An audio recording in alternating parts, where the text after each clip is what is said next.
Welcome to Divorce TV. I'm your host, Wally Marcus. Our topic today is Episcopalian marriage and divorce, and my guest is Father Frank Bergen. If you're interested in more about our show, you please feel free to email us. You'll see it on your screen periodically. Any questions? You are interested in being ideas for a show? You want to have questions? You interested in being a guest? Let us know. We can do that, and we look forward to hearing from you. I also want to remind you that this is not legal advice, okay? So that this is not a substitute for going to a professional about your divorce. So please, if you have any questions, take them to your professional. This is really to give you an overview. Frank, welcome. It's a pleasure. Thanks, Wally. It's great to be here. And this is like two Connecticut boys. That's right. That's right. A long time away from Connecticut, at least for me. Connecticut's always in your heart. But this reminds me of when you watch Jon Stewart's show and he has Brian Williams on, or it's the two New Jersey boys, but we're the two Connecticut boys. Yeah. Well, maybe we could get where they've got. Yeah, I don't know, maybe. And there was no football rivalry between Waterbury and Norwalk that I know of. Danbury was the. Yeah, for us no, was I don't game. think so. My recollection, which is really, from a long time ago, is that the Waterbury teams played one another and other schools that were very, very close by. Yeah. Anyway, tell us. Besides Connecticut, can you tell everybody a little bit about yourself? You have an interesting background. Oh, sure. I obviously come from Connecticut, from Waterbury. Lived there for the first 19 years, and while I was there, I started college at Fairfield University in Connecticut, which was a brand new at the time Jesuit school. And while I was there, I found myself drawn towards the Jesuit order, and left Fairfield to go into the Jesuits, and I remained a Jesuit for 17 years. The last 6 of which I was a priest. And while most of the time I spent in the order, I was in studies of one kind or another. I had 6 years of experience in priestly ministry. At about towards the end of those 6 years, I fell in love, and I decided that in order to do what I wanted to do with my life, I had to make a choice, and the choice that I made at the time was to leave the order and be married. I was in that marriage for 12 years and was divorced, which makes me a good candidate for the show. Not as an expert on the theology, perhaps, or the law, but as having gone through it myself. I think it's important. Actually, it's interesting, Frank. People come to me as a mediator. They very often will say, "Have you been divorced?" And I think sometimes clients would prefer talking to somebody who's gone through it. Well, yeah. So, good segue into the first question. What is the Episcopalian divorce procedure? Well, in 10 words or less. In 10 words, I can't tell you my name in 10 words or less, but I really have to back up. The Episcopal Church is a very American church, and takes very seriously the fact that in this country, marriage and divorce are matters of civil law. Nobody can be married in this country without a marriage license, at least as far as I know. No one can. And when it comes time for divorce, which unfortunately does happen, there are civil procedures to be gone through that I'm sure have been talked about endlessly on this show. It's no different for an Episcopalian than it is for anybody else. There is a presumption that the civil law prevails. The Church's position in it is to counsel people who have marital problems if they come to the Church, to help them through the trauma of divorce. But it's not something that the Church has to pass judgment on. Let me understand if I can, Frank. And in the Catholic Church, you have to get an annulment. Okay, Jewish, which I'm familiar with, you get the get, where there's a religious divorce. Is there a religious Episcopalian divorce, or they just recognize the civil? No, there isn't. And it's it's a good question to ask, because there is that difference. When a couple divorce and when they go through the civil procedures, and the court grants a dissolution of the marriage, that's it as far as the church is concerned. They have no legal canonical say in the matter.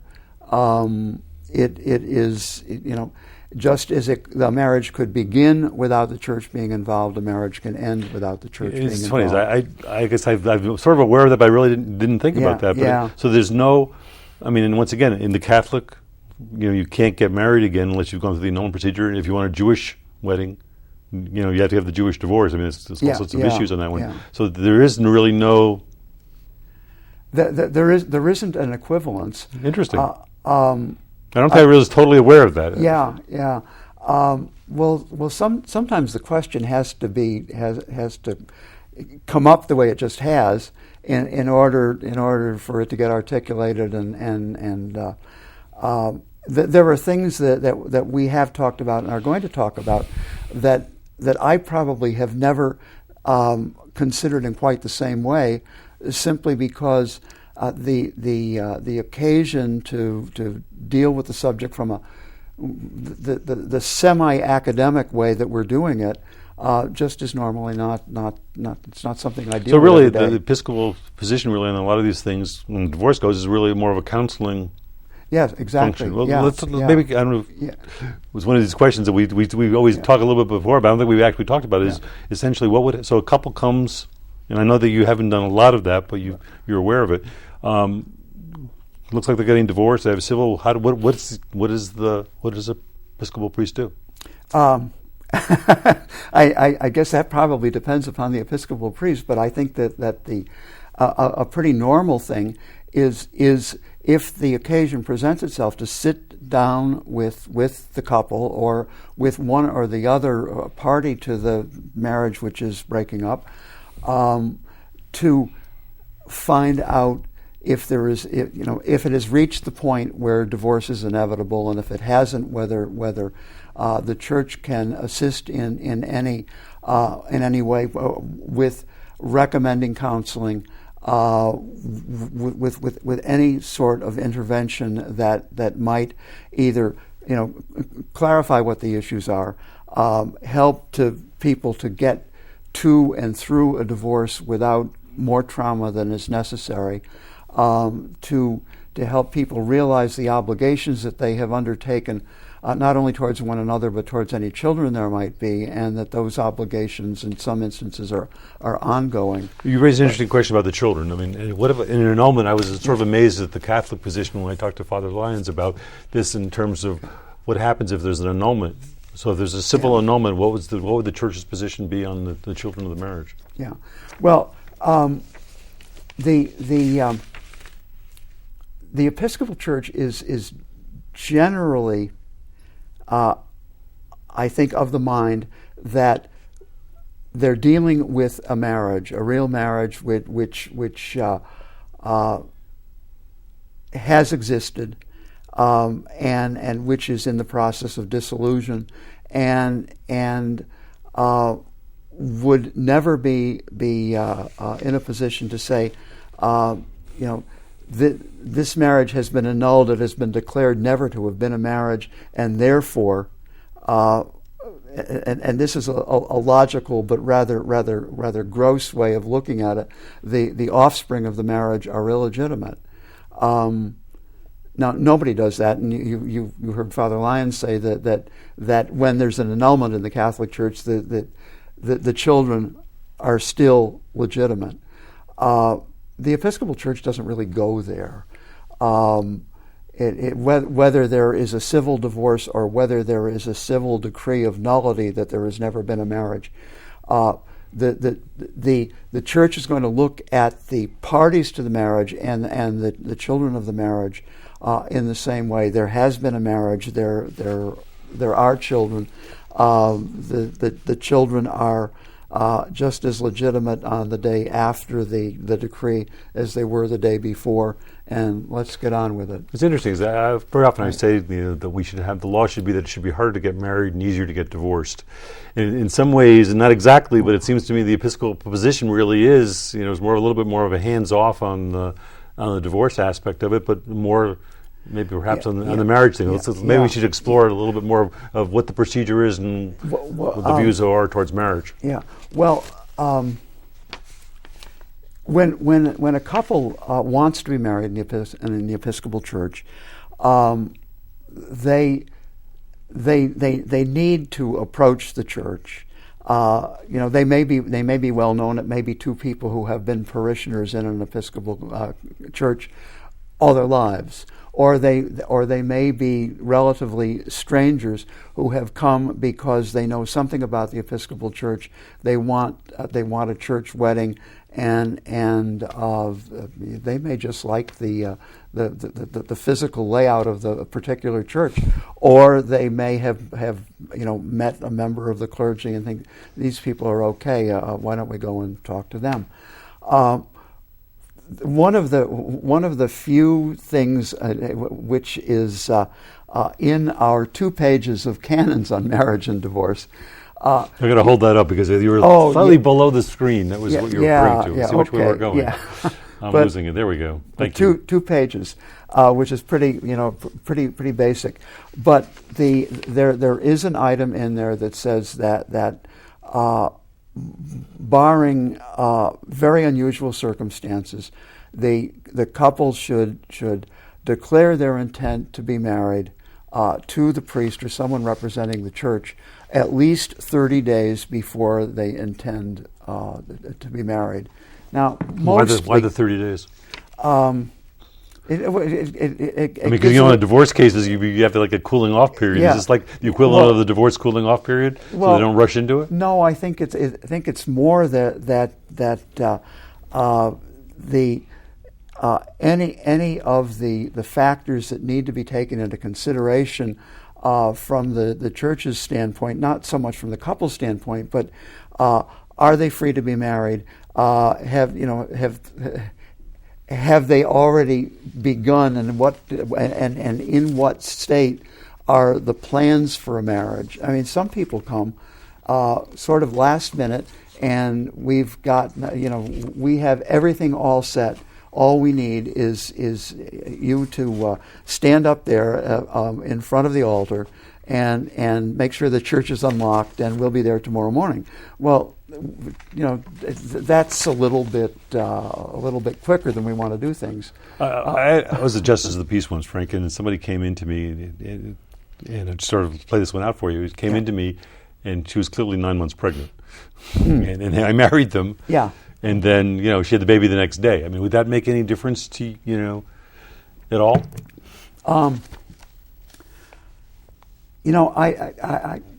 It's hard to answer something like that theoretically. You don't have to. No. I think though that I would be inclined to say whether the baby is born a day before, a day after the wedding, or a month before the wedding, we do need to make sure that you folks have some idea of what you're doing and intend this, and that the relatively minimal paperwork is taken care of. That we know who you are. The Episcopal Church will not marry 2 people unless one of them is a baptized Christian. And when I say marry, what I really mean is to give the church's blessing to the wedding that is going to take place. Is it like sacramental marriage? Or it was what John Lively, the Catholic Church, I've learned is now with the sacramental, but it's sort of like a non-sacramental marriage, if I understand it properly too. Yeah. Well, could you marry somebody that's not sort of? Well, you know the situation in the United States as well as I do, and from the perspective of the church, the churches have gotten themselves into the position, for better or for worse, good phrase, of acting for the state in matters of marriage. When I have acted as the officiant at a marriage, it has been with, not quite in hand, but there on the side table or someplace, a license granted by the civil jurisdiction. They're granted mostly by the state through the county. Without that license, signed by the parties to the marriage, the witnesses, and the official witness, who is in so many cases the clergy person, there is no civil marriage. Okay, so in officiating at a marriage, a clergy person normally is wearing two hats. That of the civil law. I don't know what hat JP wears, but and that of the church, the temple, the synagogue, and we are so used to that as being more or less the norm in this country that we don't think of it as two things being done. The religious ceremony is it's basically an optional ceremony, at least in my mind and in the mind of the Episcopal Church. We recognize the marriage of two people who were married by a justice of the peace. We recognize the marriages that are performed in the church or elsewhere by officiated at by a member of the clergy. But both are marriage, and what the church is adding to the civil marriage is the church's blessing, which is what makes it sacramental. Would there be any at that point if there was a Jewish baptized Christian married by a rabbi recognized? That'd work. Okay. That'd work. Although I got to say, Frank, I mean, it seems to me a lot of the things I'm reading in the paper recently are that there are politicians out there who are saying the exact opposite, it seems to me, and are saying that the government shouldn't be involved in weddings at all, or those issues. I guess they're relating to the same-sex issue, and that it should be a purely religious function. Yeah. That's an interesting way of looking at it. But if the state is not involved, then what is the standing of the couple who are being religiously joined together? When it comes to matters of property, inheritance, responsibility for children, the whole gamut of things that the civil law covers. If they might keep the divorce and not do the marriage. I don't know. Well, yeah. Well, I guess you could do that, but it seems to me that it's just the opposite that would make a lot more sense, and that is that the civil jurisdiction officiate at all weddings, and the people who want to have a religious ceremony of any kind, a blessing of their marriage, come to the faith community that is theirs or that they choose for this as a separate thing, Frankly, which happens in a lot of European countries. It's interesting. I think back in 2006 that you did an op-ed piece in the Arizona Star saying clergy can civilly protest same-sex marriages or should do that. I mean, it was interesting. I thought it was an interesting piece. Could you like to talk a little bit about that and elaborate on that? Yeah. Well, on your position, I thought it was unusual. I think you left something out. I think a clergy can legitimately protest the ban on same-sex marriages. Right. I don't think I heard that. You corrected me correctly. Yeah. Well, that was my position then, and it it hasn't changed. I was involved twice in I'm losing track of the years, I think in 06 and 08, in attempts to keep the state of Arizona from banning same-sex marriage. Won the first time, lost the second time. The issue, I think, is an issue of justice in the country, in the state, in civil law. I think that same-sex couples should be granted the same ability to enter into a marriage as heterosexual couples. And the country is coming towards that slowly, but this is going to be broadcast later, but it was just this week that the California, the Ninth Circuit, on a 2-1 decision, overturned the initiative. Yeah. When I wrote that piece, there was only one state in the country where a same-sex couple could be married. That was Massachusetts. Now Connecticut. Now there are about 7, including most of New England, and it's interesting that we who come from this staid old New England are more progressive in our attitudes than a lot of other parts of the country, including where we're sitting right now. What I would add to my opinion that same-sex couples should be allowed to be married is that it would be entirely, under any circumstances that I can imagine, it would be entirely up to the faith community to decide who it's going to marry or whose marriages it's going to bless and whose it will refrain from blessing. This is an issue in the Episcopal Church, though. wasn't it? This is, if I recall. Well, it has been and it continues to be, but we are working towards a position where we not only will accept the blessing, the church blessing of same-sex couples, but we will affirm the right of same-sex couples to be married civilly, and we'll using those two hats, which we can't seem to get rid of.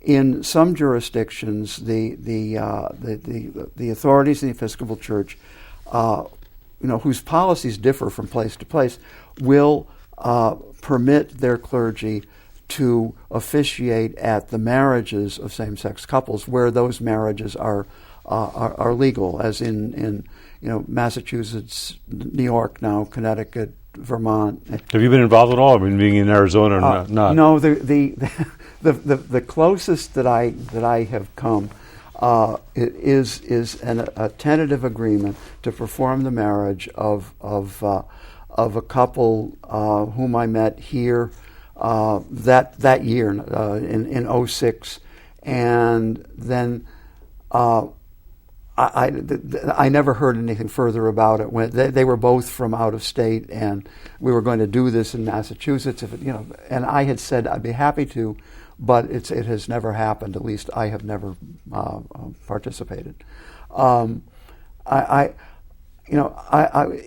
that same piece that you referred to, I think it was in that I stated pretty strongly that I would not act for the state of Arizona in officiating at a civil marriage and sign the license and all those good things, because I thought the law in the state was unjust. Excuse me. That was a courageous position. And I still, no, not particularly. It would have been more courageous. He made a statement. It would have been more courageous if I had been the pastor, in Episcopal terms, the rector of the largest church in the Diocese of Arizona. But I was just saying this for me. And did you get interesting feedback from that, or? Yeah, but after 6 years, I don't remember much of what anybody had to say. Nobody really objected, and I think a few people said, "Attaboy." Frank, we got about 2 minutes left. Yeah. And we talked about Frank, and I know you wanted Frank, and we talked about that. You had said earlier to call you Frank instead of Father Bergen. About 2 minutes left. I'm a big believer in premarital counseling, and we talked a little bit about that earlier on. But maybe you can elaborate a little bit more on how that works. The pre-cana counseling, which I always pronounce wrong, in the Catholic Church, I think is